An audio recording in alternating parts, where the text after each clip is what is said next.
So, para maiba naman po ang ating vlog ay iba naman po gagawin natin. Magluluto tayo. Ganun pa rin. Bisit. Ayan. Magluluto. We will cook. Luto po tayo mga kuratsa. Luto din pag may time. Pag naumpisahan yan, dire-diretso na rin yan. Titimplahan din natin ang ating sahog. As usual, toyo. Tulo ang toyo. Watch and learn. Watch and learn. Na naman. Ito, garlic powder. Optional lang yan. Meron kasi kaya ginagamit ko. Ayan, lagyan na natin ng pamintan durog. And let it sit. Paupuin ninyo. So, ginagamit po natin dito mga 1/4 na strip na pork. Parang hiniwa siya ng pahaba. Magluluto po tayo ng canton. Canton! Palambutin muna natin ang ating sahog. Pasisip-sip ko muna yung nilagay kong toyo and everything. Takpan natin. Gisa lang to, huwag mong mahirapan yan. Okay. May ma-vlog lang po ba? So, kakaiba po yung gagawin nating pagluto dito. Gagamit po tayo ng butter, kung may butter kayo. Gagamit din po tayo ng cornstarch. Ano po ito? Saburi. Saburi! Ito pong ating pansit nyanton. Pamana. Buhay pa, pamana na. Gagamit po tayo ng ating walang kamatayang chicken broth. Ito talagang tamang-tama yan kasi pansit. Gagamit din ako ng chicken cubes para mas malasa. Bawang sibuyas. Butter, pampalinamnam. Optional lang naman yung mga ganyan-ganyan sa buhay natin. Hindi pa mainit ang ating lekawa. Gagamit din po tayo ng 2 itlog. Pansit na itlog. Watch and learn. Hindi nyo po na itatanong. Tanungin nyo nga. Tumira kami doon sa Malaysia, sa KL, Kuala Lumpur. Doon ko po yan na unang natikman yung pansit na may itlog. Okay lang yan, pansit na may itlog. Masama yung itlog may pansit. What? Tropang hamog, nahahawa na ako sa inyo. Nanisi ka pa, kuratsa. Ay, hindi pala. Kay Nel TV pala yun.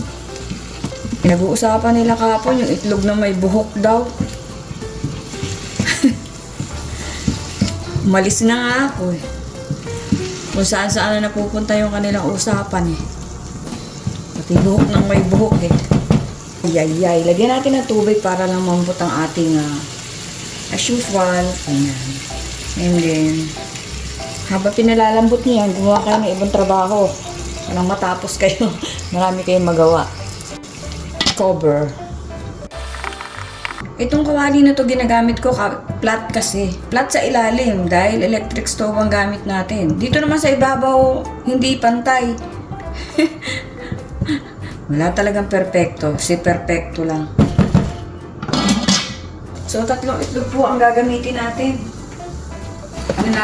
Bati-batihin natin ang itlog na yan. Scramble po. Sa mga restaurant ko po doon sa Malaysia, nakikita yung ganito eh. Ngayon ko lang susubukan, lang. Masarap po siya. I mean, wala lang. Siguro design lang nila eh. Basta pag umorder kami ng pansit sa Malaysia, ganito. Medyo ganito. Mas malinis na ang luto ko. Restaurant eh. Siyempre, mas malinis ang luto natin sa iba kasi mamaintain natin yan. Kung ano gusto natin gawin. Eh sila, alam ba natin kung hinugasan nila yung niluluto nila. Hindi natin ng asin para may lasa na siya. Pati libag, maalat-alat din ang libag eh para makabawas-bawas sa lastos ninyo. Nalagyan ko rin ng konting garlic para may flavor yung ating itlog. Eh, lalagyan ko ng konting paminta. Konting lang. Kasi hirap na eh. Yan. And then, lang. Gambod lang yun. And then, set aside. Dito ka muna. Manyikip na. Ginawa po talaga akong magaling magluto. Nakikigaya-gaya. Saka kung ano yung gusto ko, yun yung kung ano gusto kong timpla. Hindi po tayo talagang ginagaya lang. O kaya kumpletos recados. Ang mga lalaki, ito trivia. Ang mga lalaki pag nagluto, ayaw nila ng kulang-kulang. Pero si Don Pertot, exception siya kasi kahit kulang-kulang, okay lang sa kanya. Sinigang na walang gulay, kumakain kami niyan. Basta may pang-asim, kamatis, okay na yan. Kasi madalas busy ka, wala ka namang time na... Hindi naman kami yung konting gulay lang, pupunta ka doon sa palengke or sa bilihan. Siyempre, pagod ka na sa trabaho. Gusto mo mamahinga na. Total naman, sandali lang kumain, tapos na agad. Pero pag may time, okay lang. So, hindi pa na siya malambot, wait lang. Butter, optional. Hiwain mo na ng mga maliit eh. Ang tagal eh. Ano mo? Chili. Nilimutan ko lang po hiwa kasi yan. Hirap hiwaan kanina ng hilaw ko. Mas mabilis. Lutuin. Wala tayong hipon eh, pero pwede na yun. Iba, manok nilalagay. Ayoko na yun. Tama na yung broth. Broth to you, bye. Kunyari, healthy ka pa.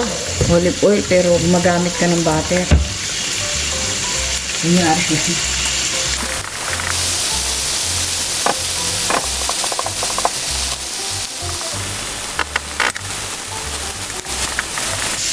Kung medyo maalat na yung kanton, di ba?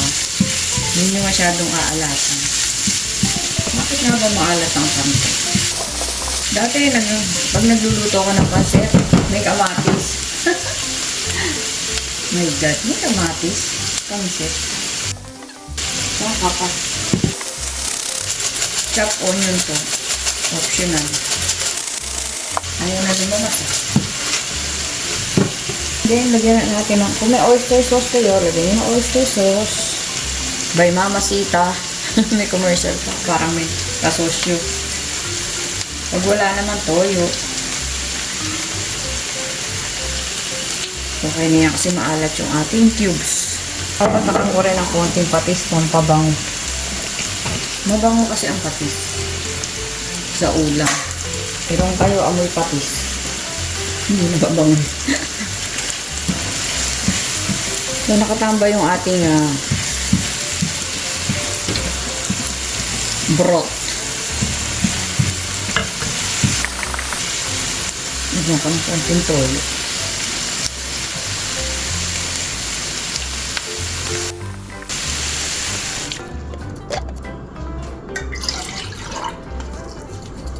May tumutunog doon, wait lang. May tumatawag sa akin. Hindi ko nasagot. Sino kaya yun? Ako ay cooking lesson dito. Yun po ang aming family doctor. Chine-check kami kung ang aming appointment ay alam nyo na dito, maano sila sa health. Health is wealth. Mulo ka na. Alam na kami schedule. So, okay na yun. Alam nyo kasi, ilan yung ginagamit kong telepono. Yung telepono ko talaga ito. Nasira ko na, sandali lang, kaka-vlog ko. Ayoko nung maraming telepono. Kaya madalas yung tawag ko, hindi ko napapansin. Kasi doon nakakabit yung SIM ko. Yun lang. Huwag ka na magpaliwanag. Ayan na. Kumukulo na. Bigyan na natin ang ating mga veggies. Nilaglag pa. And then, ano ba gagawin ko? Nakalimutan. Na-distract kasi ako. Ang ginagamit ko lang talaga sa aking pansit ay tuna. Kasi nga ayaw ko ng pork. Pero ngayon, parang mas malasa kay Don P. Parang ayaw niya na nung niluluto ko na walang lasa. Kasi nga po, hindi ako makain ng mga meat na yan. Meat? So, ako na lang mag-a-adjust. Kukutuhan ko na lang siya. Aalisin ko yung mga meat. Hinaan natin yung ating... Ito po, kumukuha ko ng... Ito po yung gamit nito. Cornstarch. Puro mga 1 tablespoon. Hindi kaya sobra yun. So, 1 teaspoon. Tansya lang yan. Kanaw-kanawin po natin. So, ito na yung cornstarch. Gagayahin natin yung luto sa ano, yung kainan doon sa Aburi, sa Pilipinas. Miss mo na ang Pilipinas. Oo naman, hindi naman actually, yung mga tao, yung mga mahal mo sa buhay na nasa Pilipinas. At kami nagkalat kung saan panig ng mundo. Yan, lulutuin natin. Tikman na natin kasi itatagay natin yung ibang gulay. Pang ibabaw.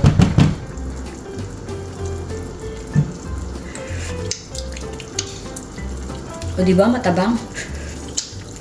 Dagdagan pa natin ito. Para medyo maanghang. And then lagyan natin ng oyster sauce pa. And then lagyan pa natin ng konting patis. Sino ba sa inyo yung nag-uulam ng pansit sa kanin? Ako kasi nag-uulam ako ng pansit sa kanin. Pero kailangan meron ding ibang kasama bukod sa pansit. Pero minsan wala din. Ano ba talaga?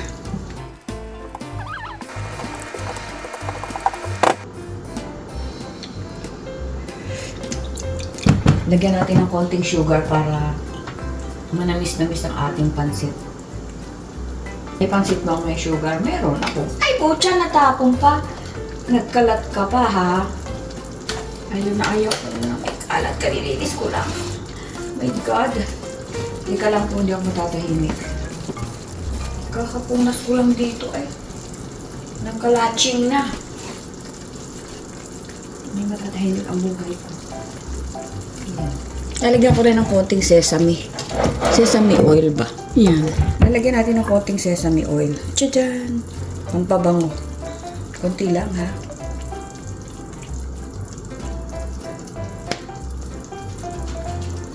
Hindi ko na alam kung anong pinagagagawa ko. Pag kumulo, hanguin nyo na ibang gulay nyo pang ibabaw na yan.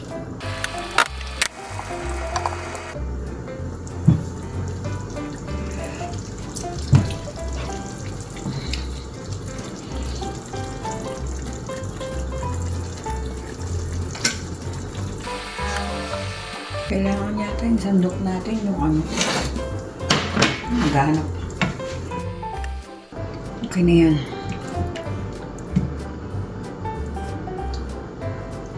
Babalik ko ibang baboy para lumambot pa. Matigas pa. Kinamay ko na. Ito na yung ating kinanaw na ano. Cornstarch. Lagay natin. As you can see, wow, English. Ayan na po, di ba nagiging thick siya? Thick. Yun po ang gamit ng cornstarch. Saburi style. Kumukulo na siya, so pwede na natin ilagay ating pancit canton. Yummy. Tank! Wala, kulang na tayo sa natin. Yung tubig. Bayan, talsigan na. Ano to? May dumi pa yung kanton. Dumi ba? Ay, hindi. Kanton. Ito natin yung plastic. Tsaka yung itim-itim. Ay, mukha na siyang pansit. Tsaka nilagyan ng maraming kalamansi at na may patis or toyo. Happy birthday sa may birthday. Pinagpansit ko kayo. Ako kaka. Tatakpan ko para lumambot. Here you go. Maya ulit, ha? Hindi ko alam kung tama po ginagawa ko.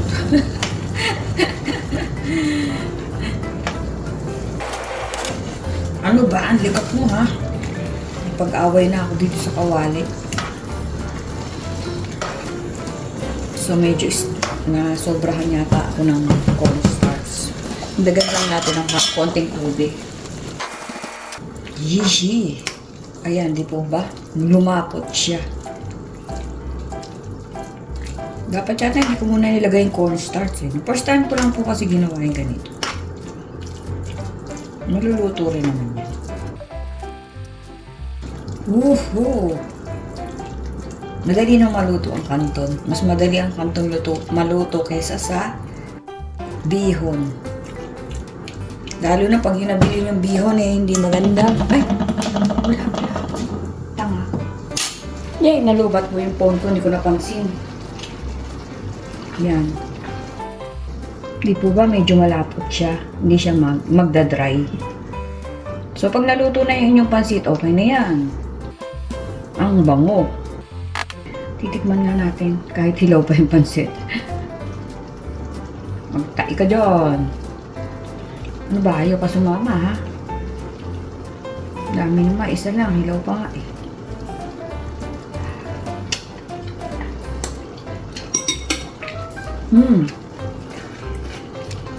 Sarap.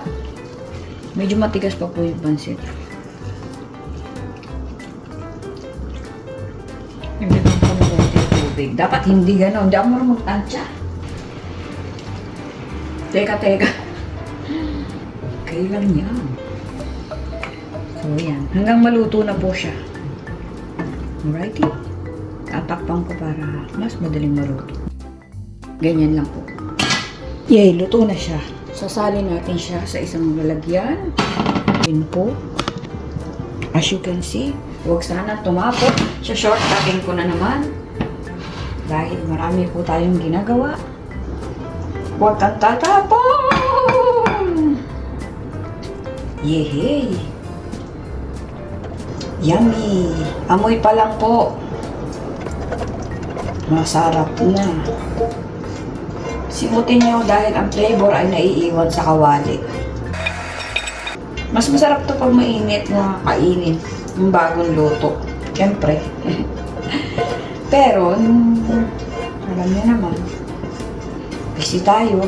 Pag may time luto, simut-simutin nyo hanggang nasira na yung kawali. Ayan kasi yung flavor ayaw bumaba. Ayan. Naiwan sa kawali. Kaya simutin mo. Diba? Ang ganda. Tabingi ang ating camera. Tabingi siya. So, ayan. Ito yung ating sinet aside na gulay kanina. Ibabaw natin yan dyan. So, it will look good. Kung gusto niyo lagyan ng bell pepper sa ibabaw, pwede rin kung ano gusto niyo ilagay dyan. Kasi ang pagkain, basta magandang tignan, mas masarap kainin. Parang tao din yan. Yun. Hihi. Perfect. Ang bango po. Nangangamoy yung kanyang... at saka may sabaw pa yan. Nangangamoy yung nilagay natin na... anong tawag doon? Yung seed na nilagay natin. Basta. Ayan, ganyan lang po siya. Sesame oil. Lagyan natin ng sesame oil, bumango siya. So, dito na po yung, dito na yung sumunod na gagawin natin. Yung ating itlog. Sana mag-perfect. Nakita nyo ba itlog ko? Ito, nahilo na. Isin muna natin ito, baka matalsikan ng hilaw na kung ano man yan. So, ang ganda, oh. Gamit ang ating pink na sandok, ikalat natin ang ating mantika. Para namang hirap. Wala lang. Pag-init na siya. Sana mabuo. Takpan natin para maluto yung ibabaw. Babalikan ko kayo after 2 weeks. Ano nangyari sa ating itlog? O, diba? Patay na natin. Matutusta. Wala. Huwag sanang masira ang kinabukasan. Yay! Hindi na yan kasi tinakpan natin, naluto din yung ibabaw. Dito naman tayo sa ilalim. Totally dikit. Utang na loob. Pinatay ko na siya para hindi na gano'ng malo. Ay, nabutas. Okay. So, ayan. Ganyan lang po siya. Kunin natin ulit itong ating pansit. Ganyan lang po. Okay. Lapit natin siya para mas kitang-kita niyo. So, ayan po yung ating luto ng pansit at ito yung ating itlog. So, Malaysia style po yan. natutunan ko sa Malaysia. Ipatong nyo lang po dito yung itlog. Ayan, ganyan lang po. And then, okay. Ayusin ninyo. So, meron na kayong pansit na may itlog. Ganyan po yung natutunan ko sa Malaysia. Sabi ko nga, bakit may itlog yung pansit nila? So, here we go, here we go. Surprise! Kala mo itlog yan. Hindi. Ito na po yung ating finished product. Ang ating pansit canton. Surprise. Tinikman na natin kanina yan sa okay na yan. Masarap po siya. Ayan ang pansit sa ilalim. Tingnan nyo naman, nagwa-water-water pa. Oh. Hindi siya matutuyo dahil nilagyan natin siya ng kung ano man yung nilagay natin.